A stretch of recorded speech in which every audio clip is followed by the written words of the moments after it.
Doctor B R Ambedkar ಅವರ ಭವನ ಕುರಿತು ಇಂದು ಪತ್ರಿಕಾಗೋಷ್ಠಿ.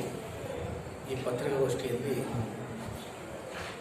ಮೈಸೂರು ನಗರ ಜಿಲ್ಲಾ ಕಾಂಗ್ರೆಸ್ ಸಮಿತಿಯ ಕಾನೂನು ಘಟಕದ ಅಧ್ಯಕ್ಷರಾದ ಕಾಂತರಾಜರವರು, ಮೈಸೂರು ನಗರ ಜಿಲ್ಲಾ ಕಾಂಗ್ರೆಸ್ ಸಮಿತಿಯ ಉಪಾಧ್ಯಕ್ಷರಾದ ಎರ್ತರೆ ಮಂಜುನಾಥ್ ಅವರು, ಮೈಸೂರು ನಗರ ಕಾಂಗ್ರೆಸ್ ಸಮಿತಿ ಪ್ರಧಾನ ಕಾರ್ಯದರ್ಶಿಯಾದ ಈಶ್ವರ್ ಚಕ್ಡಿರವರು ಹಾಗೂ ರಾಜ್ಯ ಕಾನೂನು ಘಟಕದ ಕಾರ್ಯದರ್ಶಿಗಳಾದ ಪುಟ್ಟರ್ಸ್ ಅವರು ಪತ್ರಿಕಾಗೋಷ್ಠಿ ಹಾಜರಿದ್ದು, ಈ ಪತ್ರಿಕಾಗೋಷ್ಠಿಯ ಮೂಲ ಉದ್ದೇಶ ಸನ್ಮಾನ್ಯ ಬೆಟ್ಟೇಕೋಟೆರವರು, ಅವರು ದಲಿತ ಸಂಘರ್ಷ ಸಮಿತಿಯ ಪ್ರಮುಖರು, ಅವರು ಡಾಕ್ಟರ್ ಬಿ ಆರ್ ಅಂಬೇಡ್ಕರ್ ಅವರ ಭವನದ ವಿಚಾರವಾಗಿ ಸನ್ಮಾನ್ಯ ಎಚ್ ಸಿ ಮಾದೇವಪ್ಪರವರ ಮನೆ ಮುಂದೆ ಮುತ್ತಿಗೆ ಕಾರ್ಯಕ್ರಮ ಆಗಬೇಕು ಅಂತ ಅವರು ಈ ಹಿಂದೆ ಪತ್ರಿಕಾ ಮಾಧ್ಯಮದಲ್ಲಿ ಹೊರಗಡೆಗೊಂಡಿತ್ತು.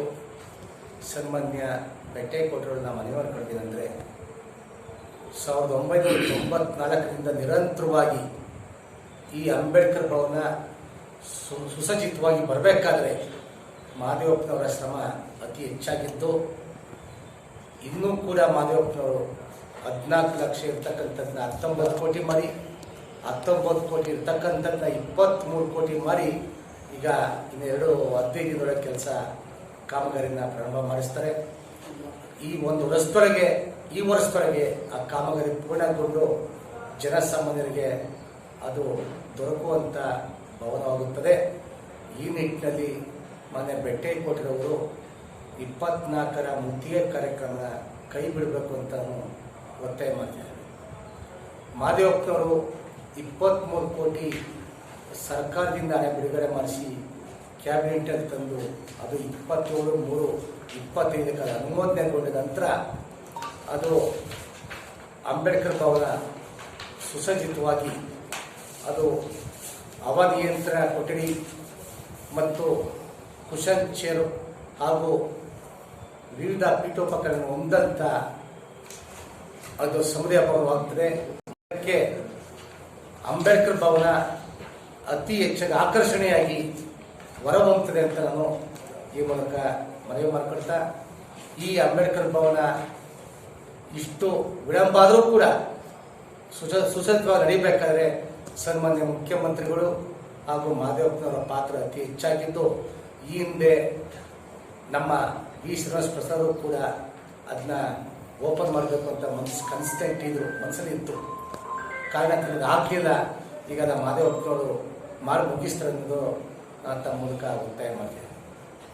ಅಂದ್ರೆ ಈ 27 ಕ್ಯಾಬಿನೆಟ್ ಬರುತ್ತೆ, 27 ಕ್ಯಾಬಿನೆಟ್ ಬಂದೇ ಆಗಿದೆ. ಸರ್ಕಾರ ಪ್ರತಿಕಾರ್ಯನ ಹೊಂದಿಲ್ಲ.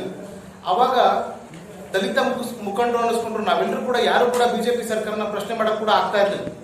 ಏನಾದ್ರು ಇವತ್ತು ಬೆಟ್ಟೇಕೋಟೆಯವರು ಮಾದೇವಪ್ಪ ಅವ್ರ ಮನೆ ಮುಂದೆ ನಾವು ಧರಣಿ ಕೂರ್ತೀವಿ ಅಂತ ಏನ್ ಹೇಳ್ತಾರೋ ಆ ರೀತಿ ಒಂದು ಸ್ಟೇಟ್ಮೆಂಟ್ ಕೊಟ್ಟು ಏನಾದ್ರು ಧರಣಿ ಕೂರೋಕೆ ಕೆಲಸ ಏನಾದ್ರು ಕೈಗೊಂಡಿದ್ರೆ ಬಿಜೆಪಿ ಸರ್ಕಾರದಲ್ಲಿ ಎಲ್ಲರ ಮೇಲೂ ಕೂಡ FIR ಮಾಡಿ ಒಳಗಡೆ ಕಳಿಸುವಂತ ಕೆಲಸಗಳಾಗ್ತಿತ್ತು. ಆದ್ರೆ ಇವತ್ತು ಕಾಂಗ್ರೆಸ್ ಸರ್ಕಾರ ಇದೆ, ದಲಿತ ಪರವಾದ ಕೆಲಸಗಳನ್ನ ಮಾಡ್ತಾ ಇದೆ.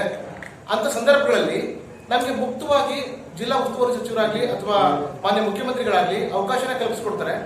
ನಾವು ಮುಖ್ಯಮಂತ್ರಿಗಳ ಮುಖಾಂತರ ಆಗಲಿ ಅಥವಾ ಮಾದೇವಪ್ಪ ಅವ್ರ ಹತ್ರ ಆಗಲಿ ಸೌಜನ್ಯವಾಗಿ ಭೇಟಿ ಮಾಡಿ ಮೈಸೂರು ಜಿಲ್ಲೆ ಒಳಗಡೆ ಅಂಬೇಡ್ಕರ್ ಭವನ ಸುಸಜ್ಜಿತವಾಗಿ ಆಗಬೇಕು, ಅತ್ಯಂತ ಶೀಘ್ರವಾಗಿ ಆಗಬೇಕು, ಮತ್ತೆ ವ್ಯವಸ್ಥಿತವಾದ ರೂಪುರೇಷೆಗಳನ್ನ ಹೊಂದಬೇಕು ಅಂತ ನಾವೆಲ್ಲರೂ ಕೂಡ ಒಮ್ಮತದಿಂದ ಪ್ರಗತಿಪರರು, ಚಿಂತಕರು, ಹೋರಾಟಗಾರರು ನಾವೆಲ್ಲರೂ ಕೂಡ ಮಾದೇವಪ್ಪರ ಗಮನ ಸೆಳೆದೇ ಆದ್ರೆ ಇವತ್ತೇನು ಮಾದೇವಪ್ಪರ ಪರಿಶ್ರಮದಿಂದ 23,75 ಲಕ್ಷಗಳನ್ನ ಮಂಜೂರಾತಿ ಮಾಡಿಸಿದ್ರು, ಅದಕ್ಕಿಂತ ಇನ್ನೂ ಉತ್ತಮವಾದ ಕೆಲಸಗಳನ್ನ ಮಾಡಲಿಕ್ಕೆ ನಮಗೆ ಸಾಕಾರ ಆಗುತ್ತೆ. ಬದಲಾಗಿ ಕೆಲಸ ಮಾಡ್ತಿರೋರಿಗೆ ನಾವು ಕೆಲಸ ಮಾಡಿಲ್ಲ ಅಂತೇಳಿ ನಾವು ಗೆರವು ಮಾಡುವಂತ ಕೆಲಸಗಳನ್ನ ಮಾಡಿದ್ರೆ ಅವ್ರಿಗೆ ಆಸಕ್ತಿ ಕಮ್ಮಿಯಾಗಿ ಸರ್ಕಾರದ ಕೆಲಸಗಳನ್ನ ಮಾಡಬೇಕಾ ಬೇಡವಾ ಅನ್ನೋ ಒಂದು ಮನಸ್ಥಿತಿಗೆ ತಲುಪಿದ್ರೆ ದಲಿತರ ದುಸ್ಥಿತಿಗೆ ಇದು ಕಾರಣ ಆಗುತ್ತೆ. ಅಂಬೇಡ್ಕರ್ ಭವನದ ಕಾಮಗಾರಿ ಮುಂದೆ ಹೋಗ್ಲಿಕ್ಕೆ ಇದು ಕುಂಠಿತವಾಗುತ್ತೆ.